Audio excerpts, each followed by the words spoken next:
It's really easy to get kids to kill each other. Well, not in real life. In real life, it's pretty difficult. But when you're writing fiction, it's really easy to get kids to kill each other, and be popular for doing so. Criminally so. Trace a short line through adolescent psychology that brings readers to ask the question, what could bring a mere child to the utmost savagery? And you can get readers to burn through stories faster than you can say Fahrenheit 451. Lord of the Flies, The Hunger Games, Battle Royale. I mean, it worked great as an opening hook for the Bible. Everyone loves a good true crime story, so now just make the criminals smaller. There's no one who knows how powerful this writing motif is more than Danganronpa director Kazutaka Kodaka, who has teamed up with fellow Killing Game visual novel author of the Zero Escape series, Kotaro Uchikoshi, to develop World's End Club. A gentler version of an apocalypse for children. But is this a sign that directors Kodaka and Uchikoshi are finally going soft? That means someone gets hurt. Or is there more at stake within World's End Club than meets the extremely cute and colorful eye? What a weird show. Before we talk directly about World's End Club, though, we need to talk about what I would call a massive literacy gap between the video games kids play and the books kids read. The trench that I see regularly divides kids who read and kids who play games, as well as the current trends that define kids who enjoy doing both. Games are real hard. The level of games literacy required to use a controller to manipulate yourself in the abstract towards a win condition, that's complex in a way that is always taken for granted within the wider games community. Super Mario Bros. Is difficult and alienating for many kids to this day. Books are also real hard. To be able to extrapolate meaning from strings of words in the abstract while maintaining the expanding canon from page to page with little to no sound or pictures to help guide, these are completely different skills from the ones kids develop in most popular children's games. Books and games are sold in different markets to different types of people. They carry different cultures, themes, and meanings within them, and both leverage child development in very different ways, which leads to this chasm in learning between the two. I bring up this gulf between mediums because the bridge between the two lies within the humble visual novel.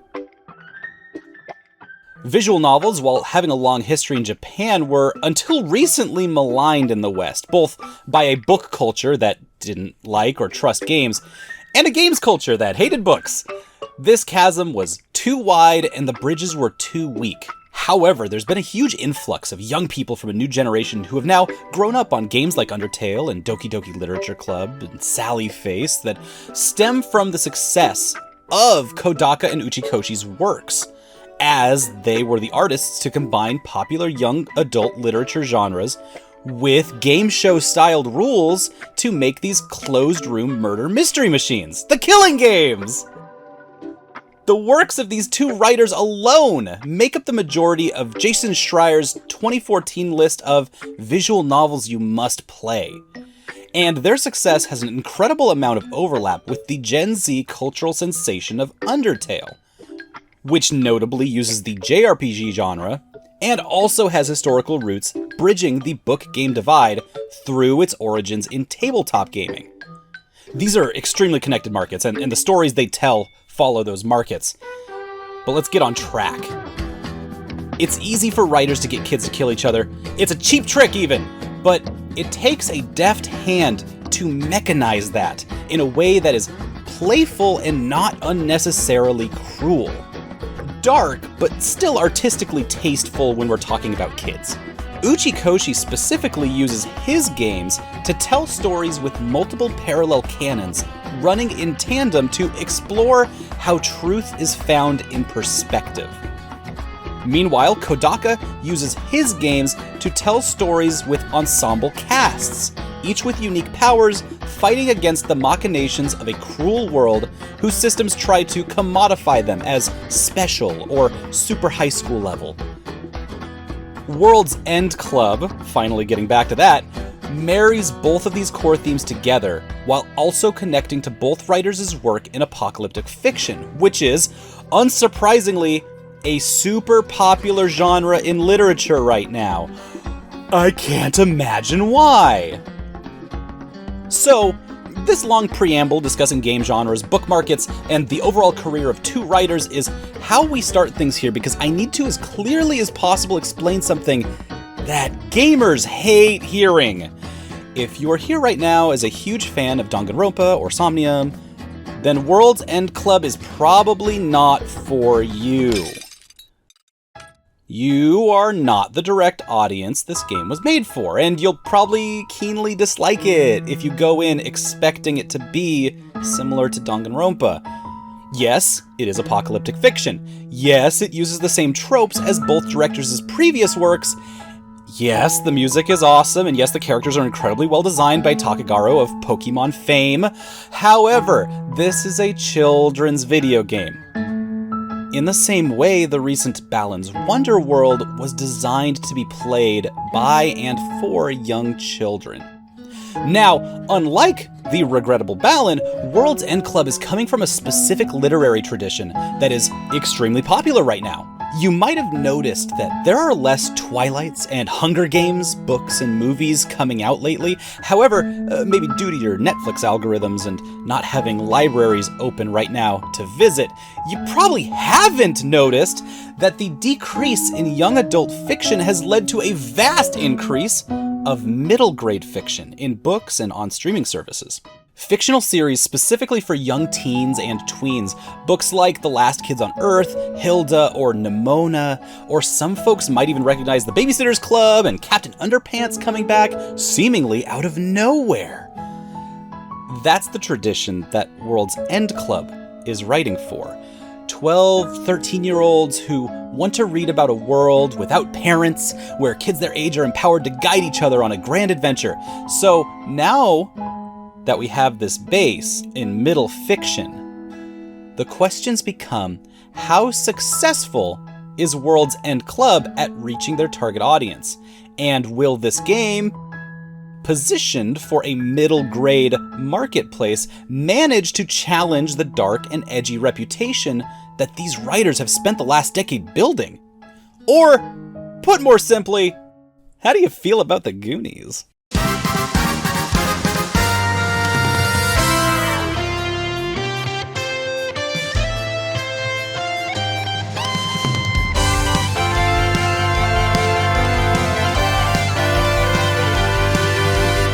Tokyo Games' newest work, World's End Club, is a story about a group of 12-year-old classmates who wake up in the year 1996, an entire year after the school trip they go on is suddenly interrupted by a massive meteor striking Tokyo.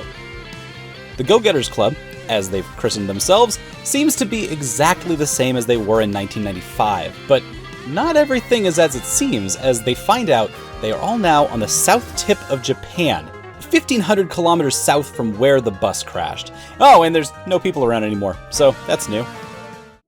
As the main character Reicho, you are the newest member of the Go-Getters Club, where everyone seems to cherish one another while uniting over the shared desires of being there for each other.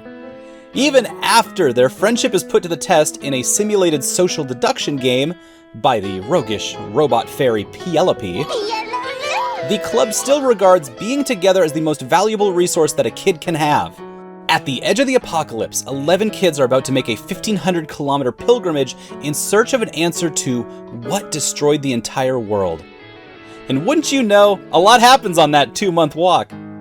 Much like Somnium and Zero Escape, each character is written to be relatable and down to earth, and often relate to one another over snack foods, shows they like, and general knowledge of the areas that they head into.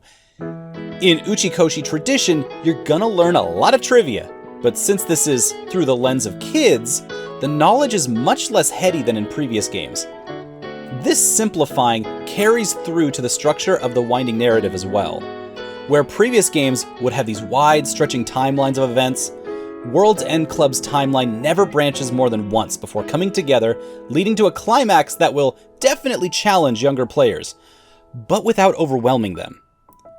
The narrative still doesn't shy away from referencing heady topics, but the game never impedes your progress with surprise trivia questions relying on you remembering details about each Japanese prefecture you walk through. Speaking of, it's really refreshing playing a game where kids can talk about death and consciousness without having to come up with answers to it, or even directly face it. As the kids pass robots, they'll idly muse about existential ideas like if robots can feel and love the same way that people do, and they talk about it with different points of view. But the Go-Getters Club will never argue about anything more than if they should go east or northeast at the next city, which is where the main gameplay decisions come up. Simply, how do we decide as a group where to go next? This is a huge door that is open to younger teens and preteens to enjoy and explore apocalyptic fiction with realistic young characters, some crude humor, and a supernatural mystery without feeling like they're being talked down to. And from my perspective as an adult, once the story kicks into high gear, I really couldn't put it down. It goes some places, like 999 Junior. However, beyond the game's story, there's a huge portion of World's End Club that felt infuriatingly infantilizing throughout the entire game, and that's in the separately encapsulated gameplay sections, which carry interesting retro ideas, but with all the wrong executions. Each of these gameplay sections is a side-scrolling platformer where you take control of a different member of the Go-Getters Club, and each one has their own special power they unlock. Kansai can smash things with his bat, Pai can put up force fields, or Jenu can invert gravity for herself.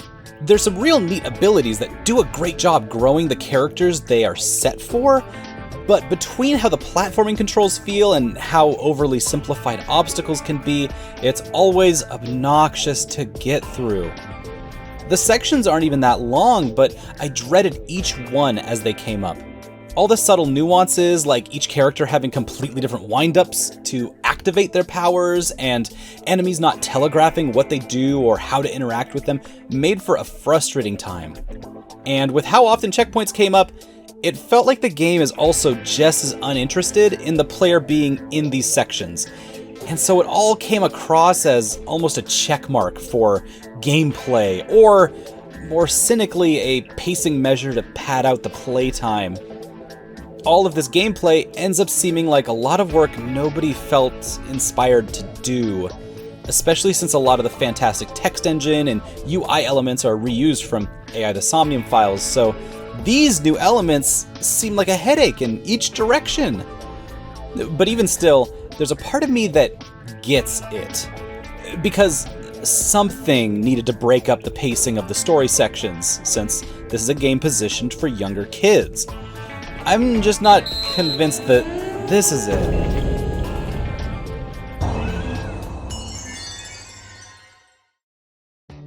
Easily the most charming element of World's End Club is the ensemble cast. Each and every character throughout the game gets to have full arcs, moments of heroism, and times when they're at their weakest. Even our silent protagonist, Rachel. I know throughout any Danganronpa game I've played, I've always wondered what it would be like to just have all the characters around to hang out through their entire game's events. World's End Club is a substantial answer to this. The primary motivation through twists and turmoil is that the Go-Getters Club is only a club if everyone is there, and no force of great apocalypse between heaven or earth will stop them from being together and enjoying each other's company. The compounding factor to this is Takegaru's character designs, which carry so much energy and expression that you can't help but feel connections to them. From an early interview with writer Uchikoshi, he says the idea to work with Takegaru was because he thought it would be funny for these extra colorful characters to combine with his dark scenarios. And he was completely right. It is funny! The way they combine the face and body animation rigging from AI the Somnium files, combine it with the diverse ensemble design of Kodaka's Danganronpa games, Takegaru's characters, and we'd be remiss to not talk about Jun Fukuda's stylized funk western pop hybrid music. The presentation alone is easily worth the price of admission. especially for a certain type of aesthetically driven player. It's not all cute pastel swaying and rose-colored eyes, though, as the last piece of the presentation got a little lost in translation. Script editing and voice direction leave a lot to be desired, as having 12 children as your main cast seems to have fully stressed the general voice acting industry. Apparently there's an upper limit on how many children's voices the anime industry can do, leading to a lot of characters sounding similarly nasally, feminine, young, but also kind of sounding like adults. Both in English and in Japanese, the whole cast is definitely doing their best with what they've got, as the performances, especially by the end, are exciting and invigorating. But there are times when the script seems to trail off and character affects are lost within the English translation, especially characters with regional accents or quirky youthful speech patterns. Totally! That all said, Big Bro Aniki says, "Damn," under his breath every once in a while, like he's Shadow the Hedgehog, and that's so cool. Being able to switch between languages on the fly worked really well, but there sure is a lot of text in this game, and so I needed that dub to help my brain continue giving the game its full attention, and character dialogue didn't always have the chemistry needed to keep me in it. Which is weird because the dialogue in the dub was one of Somnium's strongest points, which makes me think if there was any lapse in voice acting, it might have simply stemmed from how uncommon it is to have games that are both A, serious in tone, and B, made for children. And so, in the end, these lush, well-presented characters can end up being annoying and grating at times, in ways that sometimes seem intended, and other times don't at all. It's the thing you use when you clog up a toilet! No, it looks like a flower. Yeah, but normally flowers don't have eyes! Well, neither do plungers. Huh? I've had many folks ask if World's End Club would be right for them, because the signaling from advertising seems to be trying to reach out to all sorts of people, but the game itself feels very pointed towards kids, and the fanbase's reputation is definitely not. So here's a scene that provides a simple litmus test to see if you'd enjoy World's End Club. Throughout the game, the group is put into diverse different groups, but at the midway point, there is a moment of downtime where all the guys and all the girls are following different parts of a set of train tracks, which would be dangerous. But it's not like any trains are in operation, so the kids are enjoying this act of delinquency. And this leads the girls to start talking about which boys they like in the club, or if they like boys. And in shot counter shot, cuts to the boys talking about if there aren't people anymore, then would it still be illegal to run into someone's house and pee on the carpet? Would it? They're asking important questions here. What are the ethics of the post-apocalypse? Also, do you really want to get married to a boy? If you're fine with this level of comedic discourse, then I think there's a lot you can enjoy from the game, which, after this point of levity, hits its stride. Once I realized that World's End Club is a game meant to be approachable to younger kids, I had so much more fun with it. And on top of that, the end half of the game goes 100 miles per hour towards its conclusion, just like I'm comfortable with from the other Kodaka and Uchikoshi games.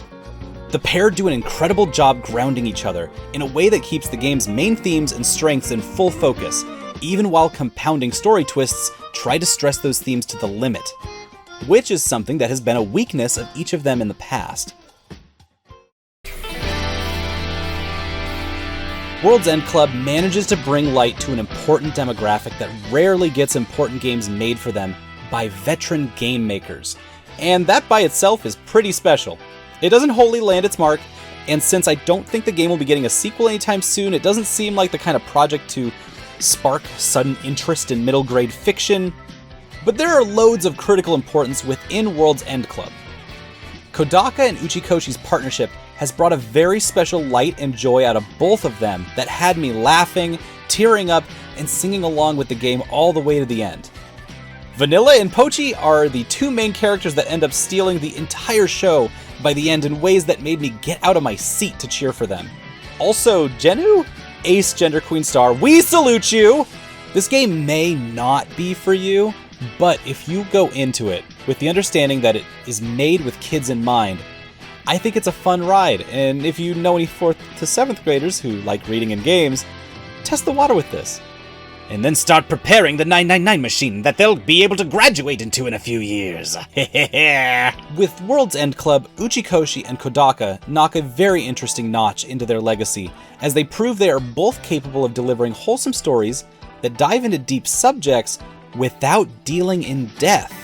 Now they just need to iterate on how they implement gameplay sections, so it doesn't end up playing like Lester the Unlikely. Get up there! Oh man, this game is ass gravy.